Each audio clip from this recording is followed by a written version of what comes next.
ஆண்டவராகிய இயேசுவின் நாமத்தினாலே இந்த காலை வேளையில கூட உங்களை யாவரையும் வாழ்த்துகிறேன். கர்த்தர் உங்களை ஆசீர்வதிப்பாராக. இந்த நாளிலே கூட 1 தீமோத்தேயு 2ஆம் அதிகாரம் 8ஆம் வசனத்தை கூட வாசித்து தியானிக்கலாம். அன்றியும் புருஷர்கள் கோபமும் தர்க்கமும் இல்லாமல் பரிசுத்தமான கைகளை உயர்த்தி எல்லா இடங்களிலேயும் ஜெபம் பண்ண வேண்டும் என்று விரும்புகிறேன். மிக அருமையான வேதவசனம். இங்கே அப்போஸ்தலனாகிய பவுல் தீமோத்தேயுக்கு எழுதும்போது இந்த வார்த்தையை எழுதுகிறார். இந்த வார்த்தையை நான் வாசிக்கும் போது புருஷர்கள் என்று சொல்லப்பட்டிருக்கிறது. மையாக ஒவ்வொரு குடும்பத்திலும் புருஷர்கள் இருக்கிறார்கள். அந்த புருஷர்கள் எப்படி இருக்க வேண்டும், எப்படி ஜெபிக்க வேண்டும் என்று மிக அருமையாக எழுதப்பட்டிருக்கிறது இந்த வேத வசனம். முதலாவதாக புருஷர்கள் கோபமும் தர்க்கமும் இல்லாமல் என்று சொல்லப்பட்டிருக்கிறது. அநேக குடும்பங்களில் கோபங்களும் தர்க்கமும் தான் அநேக பிரச்சனைகளுக்கு ஆரம்பமாக இருக்கிறது. அதனால் குடும்ப தலைவராகிய புருஷர்கள் ஸ்திரீகள் எல்லாருக்கும் தான். ஆனால் புருஷர்களை குறித்து இங்கே எழுதப்பட்டதுனால இங்கே சொல்லப்பட்டிருக்கிறது, புருஷர்கள் கோபமும் தர்க்கமும் இல்லாதபடிக்கு குடும்பத்தை நடத்துவதற்கு முயற்சி செய்ய வேண்டும். அது மாத்திரமல்ல, அவர்களுடைய புருஷர்களுடைய கரத்தை பார்த்து இந்த வேதவசனம் என்ன சொல்லுகிறது என்றால், பரிசுத்தமான கைகளை என்று சொல்லப்பட்டிருக்கிறது. ஒவ்வொரு புருஷர்களும் குடும்பத்தில் இருக்கிறார்கள், அவருடைய கரங்கள் பரிசுத்தமான கரங்கள் என்று சொல்லப்பட்டிருக்கிறது. அந்த பரிசுத்தத்தை நாம் காத்துக்கொண்டு கோபமும் தர்க்கமும் இல்லாதபடிக்கு நம்முடைய கரத்தை எங்கு உயர்த்துகிறோமோ அங்கெல்லாம் ஆண்டவர் ஒரு பெரிய வெற்றியை கொடுக்கிறார், ஆசீர்வாதத்தை கொடுக்கிறார். வேதத்தில் கூட பாருங்கள், இயேசு கிறிஸ்து அங்கு வசனத்தை கேட்ட ஜனங்களுக்கு 5 அப்பமும் 2 மீனையும் எடுத்து கைகளை உயர்த்தி வானத்துக்கு நேராக அந்த அப்பத்தை எடுத்து அவர் ஜெபித்த போது அங்கு அநேக அற்புதங்கள், அப்பமும் அந்த மீனும் அதிகமாக ஜனங்களுக்கு தேவையான அளவுக்கு மிஞ்சி 12 கூடை நிறைய எடுக்கும்படியான ஒரு பெரிய ஆசீர்வாதம்.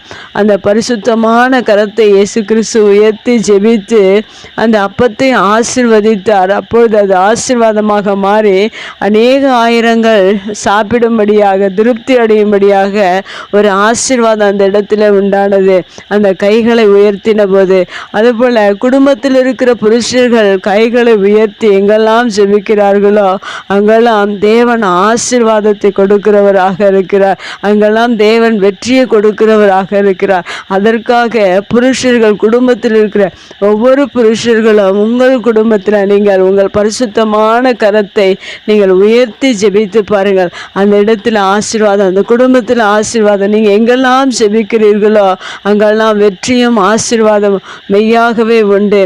இன்னும் மோசே யுத்தம் நடக்கிற போது அவர் கையை உயர்த்தின போது பெரிய வெற்றியை கண்டார்கள். அதுபோல் நாம் எங்கெல்லாம் கையை உயர்த்தி ஜெபிக்கிறோமோ அங்கெல்லாம் தேவன் வெற்றியை கொடுக்கிறவராக இருக்கிறார். அதை தான் இந்த வேத வசனத்தில் பவுல் மிக தெளிவாக அவர் விருப்பத்தை அவர் மற்றவர்களுக்கு புத்திமதியாக சொல்லியிருக்கிறார். அதுபோல் நம்முடைய வாழ்க்கையில் கூட இந்த வேத வசனத்தின்படி புருஷர்களாகிய ஒவ்வொருவரும் கோபமும் தர்க்கமும் இல்லாதபடிக்கு பரிசுத்தமான கரத்தை எங்கெல்லாம் உயர்த்தி ஜெபிக்கிறோமோ அங்கெல்லாம் தேவன் ஆசீர்வாதத்தை வெற்றி கொடுக்கிறவராக இருக்கிறார். அதுதான் இந்த வேத வசனத்தில் கைகளை உயர்த்தி எல்லா இடங்களிலேயும் ஜெபம் பண்ண வேண்டும் என்று விரும்புகிறேன் என்று சொல்லப்பட்டிருக்கிறது.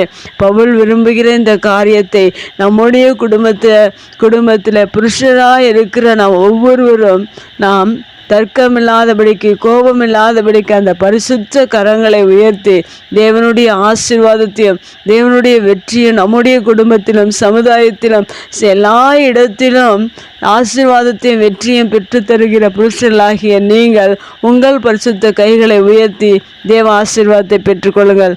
கர்த்தர் உங்களை ஆசீர்வதிப்பார். கண்களை முடிச்சு வைக்கலாம். எங்கள் அன்பு தகப்பனே, இந்த அருமையான வார்த்தைக்காக நன்றி செலுத்துகிறோம்.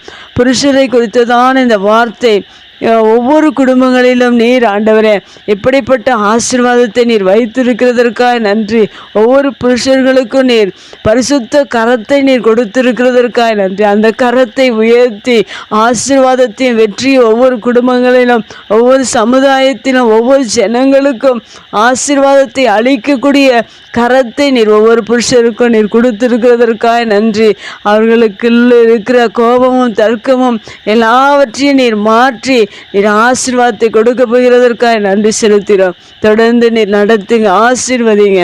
இயேசுவின் நாமத்தில் ஜெபம் கேளும் நல்ல பிதாவே, ஆமேன்.